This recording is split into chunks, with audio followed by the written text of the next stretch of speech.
How's it going, everybody? Ryan here today, and I am here to bring you guys a brand new series on the channel. I feel like I've been saying that a lot lately, but one that I'm actually pretty excited to bring you guys.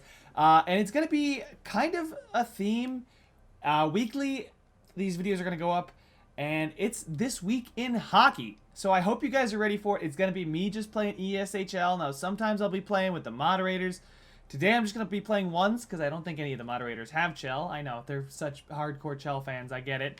But we're just going to start right now with opening a hockey bag. And I just want to break down what I'm going to be doing while I open some of the hockey bags that I think I get for the start here. A nice Kings jersey, cool hoodie, sniper goal celebration, a Leafs jersey. Meh, not going to wear that ever. Some blue jeans and a red hat and a pair of skates and gloves. So this week in hockey is basically going to be me just, going through what happened within the past week. Okay, this one, it may have happened a little bit longer than a week ago. I do like the fact that these are in here. Wow, that's I do like that one right there. I do like that as well, that face mask. But I am going to probably just break down and give you my thoughts on everything that's happening in hockey. And I hope you guys get busy in the chat because there's going to be a lot to talk about in this first video anyway. But I guess, I'm going to go from top to bottom. So if there's something big, we're going to start with that. And at the very end, we will talk about probably some other things, some fun things. Maybe my look on the Sabres or whatever team you guys want for that week. This week, I'll at least do the Sabres because I've been reading a lot of stuff about them. And I could go out with the all Adidas gear here if I wanted to. Just be a poster child for Adidas. And now we got our pre-order bag. So we just get a purple here. And Epic, I think that is. Or is that, no, Epic. It's Epic. Yeah. Camo jersey, that's nice. But, I mean, the first things first, guys, if I'm going to talk about This Week in Hockey, the thing that's happened within the past week of me recording this right now is the Mitch Marner extension. Now, that extension, pretty big. Like, 6 years at 10.893. Now, that's a very specific AAV, but they got it done, and for Toronto fans, you got to be pretty happy. You got Mitch Marner back. Although, I like Mitch Marner, and I think he's a great player. And I know I've said I'm a Sabres fan and everything. You guys are probably thinking you're going to discredit this opinion, but I think he might be overpaid. A stat I heard, I was listening to a bunch of stuff about it, and one of the stats I heard was with the introduction of John Tavares, Mitch Marner's point production jumped by 25. John Tavares' point production jumped by 4. So as you can see, he became a John Tavares winger, and as we all know about John Tavares wingers, you never want to pay a John Tavares winger because they get their production gets absolutely boosted. Now, Mitch Marner's a great player. I think he's a driver of possession. I think he's a good playmaker. I think he's a very creative, skilled forward for his size. He's durable. I think I've heard he's only missed games due to the flu. So that's pretty good. I mean, you got a guy that's probably going to be there for all 82. Yeah, I'd pay a guy who can get me probably 100 points a season. I'd at least peg him for a point per game on a down season. Whether that be like a 60-game season because he got hurt. But I'd definitely peg him for 1 point per game, without a doubt. And 10.893, really not that bad, considering, Jack Eichel on my Sabres is getting paid $10 million. I mean, now that was a few years ago before everything was what it is now. But, Mitch Marner at 10.83, not terrible, but you just got to look at their contract situation, guys. I just, it kind of scares me. If I was a Leafs fan, you got this year, but then you got so many players to re-sign next year. You got a decent amount of cap, I think. I can't exactly remember how much cap you have specifically, but it is a good amount. Not enough, though, I don't think, to pay an entire defense core. You guys have one defenseman signed through next season. That's kind of crazy. And that scares me. I don't know. It's this year. If you guys can get past the Bruins, maybe things will happen. And I don't know why it's just spinning in circles. But I'll keep talking about the Leafs. We'll go to our old good buddy Cap Friendly right now, so I can give you guys the exact numbers. I'll just pull it up on my second screen here. The Toronto Maple Leafs. Also, I don't know how the hell you guys pulled this out of your ass. How the heck did you sign Marner for nearly $11 million? Okay, you guys are using $13.4 million of LTIR. I get it, but that's still ludicrous. I mean, Horton, David Clarkson, Hyman, Dermott, all on you put poor old Travis Dermott on his ELZs on LTIR. That sucks for that guy. You guys are still retaining some of Phil Kessel's salary. Okay, one's eliminator doesn't want to exist right now, so I will be back in 30 seconds. So anyway, as we finally got back into this, as I was saying, you guys have about 17 million, I think, next year in cap space. Okay, Jason Spetz is gone, Nick Shore is gone, and Ilya Mikheyev is gone. I don't know that much about him. He's just on an ELC. 925, though. Probably a decent player if you're giving him the max of an ELC. But you literally have one defenseman signed. You need to sign 5 more defensemen with $17 million. Plus, if you guys don't win the cup, I mean, you guys got a lot of shuffling to do. That's all I'm saying. I think, you know, there's a lot of talent on that team. Yes, but I think, let's see, what do we want to be? We probably want to be at least, probably a sniper, I'd say, for ones. But yeah, the Leafs, I don't know. You had to sign him. You can't just let him walk. You know, that's just something you can't do, is just let him walk. But, it's welcome to cap hell, because that's where the Leafs are right now. Now, they've got the talent that any given year could be their year as long as they make it to the playoffs and, you know, maybe Frederik Andersen gets hot. But, you know, he's a UFA after next season, not this upcoming season. So we'll see. Now, you guys do start to get a little cap relief for $4 million in 2 seasons. But don't forget, you guys are going to have to sign a whole new defensive core, and they're not all going to have 1-year deals. You then also have to sign, okay, Nicholas Baton, Trevor Moore, Kenny Agostino. I mean, okay, you guys aren't really going to have to pay too many people. You've got your stars locked up. Now, the question in the NHL is depth. That's what the Sabres' biggest problem. You know, obviously we don't have 2 solid lines or depth, but, you know, we're gonna ignore the Sabres. I'm talking about the Leafs right now. I'm worried about their defensive core. I just am. It's been their weakest point for the past couple years now.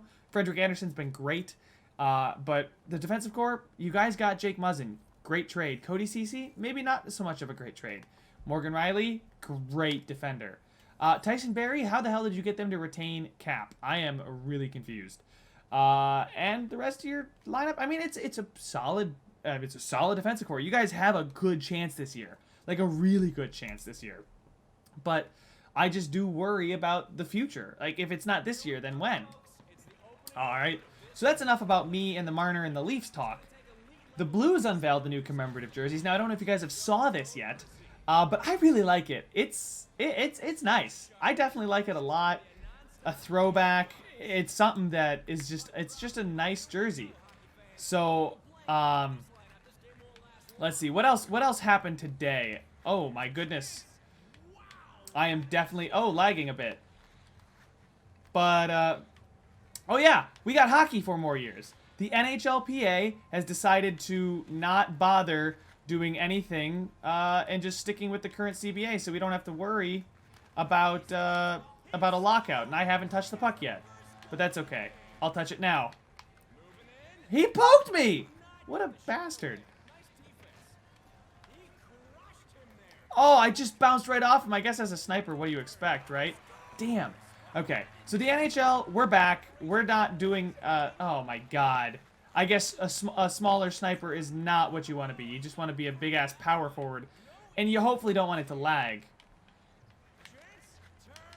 Oh, come on! But the NHL's back for a few more years. No lockout, you know, for the next couple of years. I think it's at least until 2022 is when this CBA would no longer be valid. Man, I'm getting rocked right now.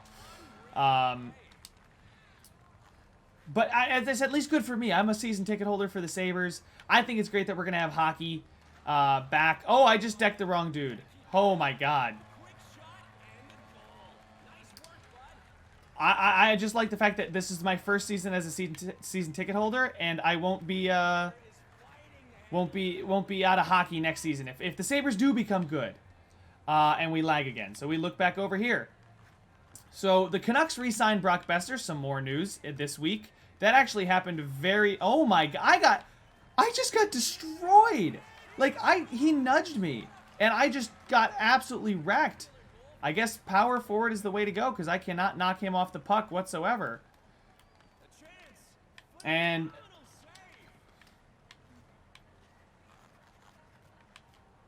let's go. I'm sorry. I'm trying to concentrate and win, but I'm not going to win because I'm a sniper and I'm getting just absolutely destroyed by this dude. Wow. Okay.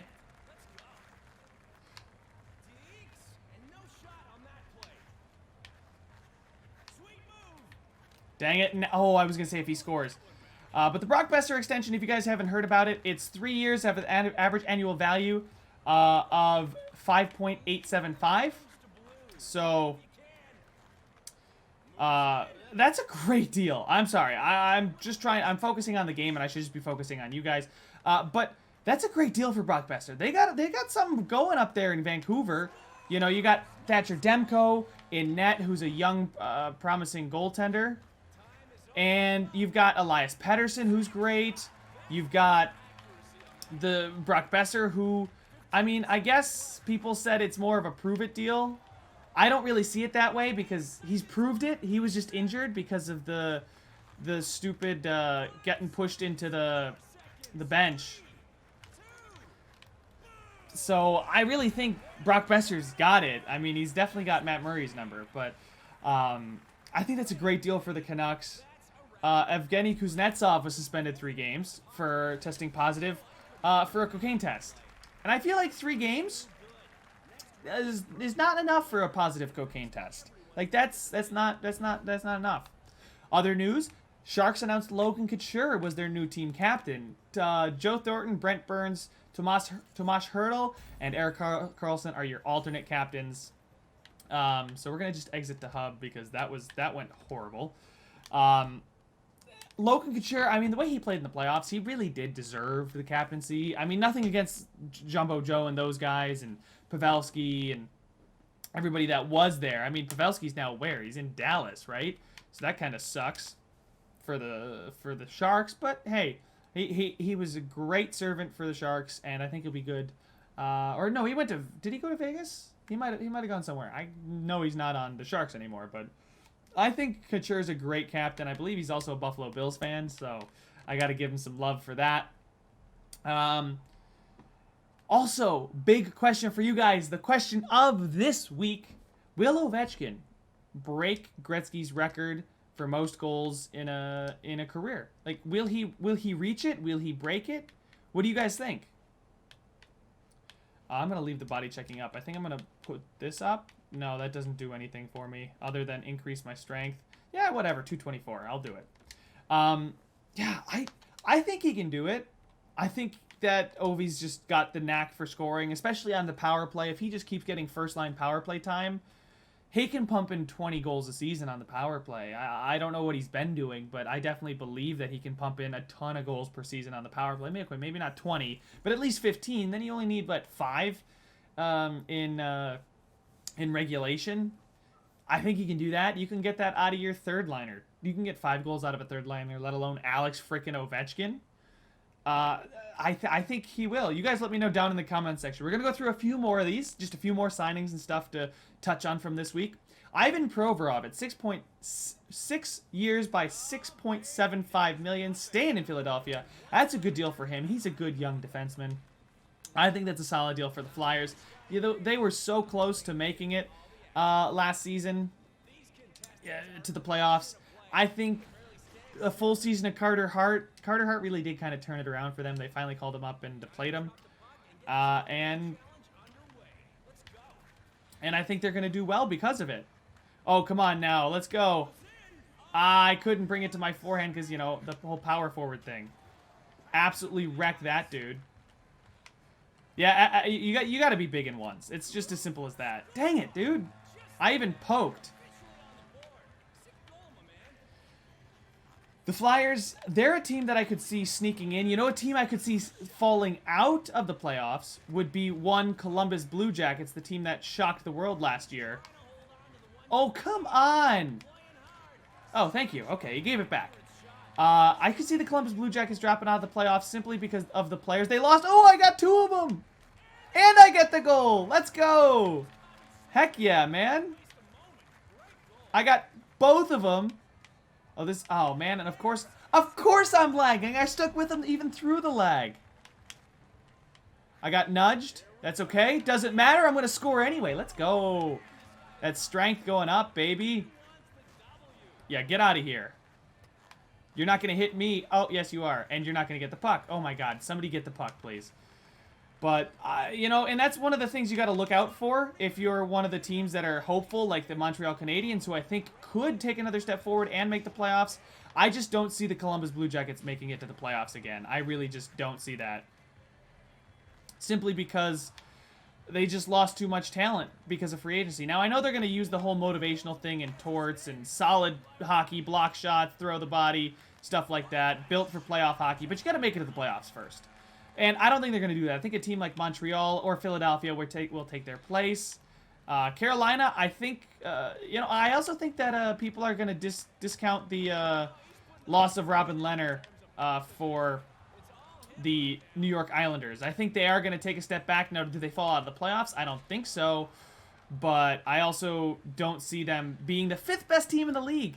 They were the 5th best team in the league last season. So I don't see them repeating that without Robin Lehner. Now, they signed Semyon Varlamov, but I don't think he's as talented as Lehner.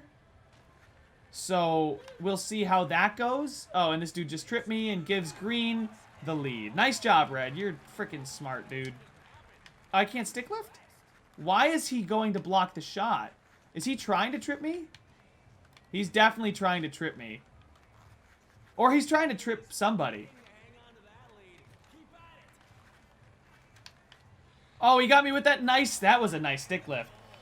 But if you guys want, next week I can do some playoff projections. And we'll have a little bit more organized. This is just week 1. You guys let me know. Do you like this concept or not? Let's go! The dangle. Whew. Oh, wow. And Red takes the quick slapper.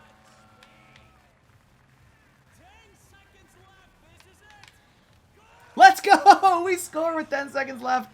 All right, guys. I will finish out this one. You guys let me know what you think of the series. Oh, no. 2 seconds left and he scores, and that's the game. But you guys let me know what you think of the series. Josh Morrissey got an extension. Good signing for them. I don't know how they're going to sign Ehlers and Line. We're going to go rapid fire. Money puck odds. The highest odds for the Stanley Cup is the Tampa Bay Lightning. So that's not surprising. But as we know, once you get to the playoffs, anything can happen. And we saw how that happened last year. Jared Spurgeon re-signed for 7 years at 7.575, which is a big deal. A big number. Konechny signed a 6-year deal worth 5.5. Brandon Carlo signed for 2 years, 2.85. These are all pretty good signings. Spurgeon, a little rich for my taste, considering they still have Parise and everything, but you got to pay the man. You got to pay the man what he's deserving. It feels like a little bit of an overpayment, but, you know, you got to do what you got to do. And the feel-good story of this week, Daniel and Henrik Sedin completed the Vancouver Eastside 10K for their local charity. And they did it within 37 minutes. If you want to know who won, Daniel Sedin beat his brother Henrik by 6 seconds. So guys, thank you so much for watching. Please leave a like, leave a comment. What do you guys think of this series? It was a little bit disjointed this week. I get it. Thanks for sticking around this far. Do you want it shorter? Do you want it longer? How do you want the format to be? You guys let me know, but I definitely want to catch up with you guys every week about what happened. Subscribe if you want to see some more, and I will see you guys in the next one.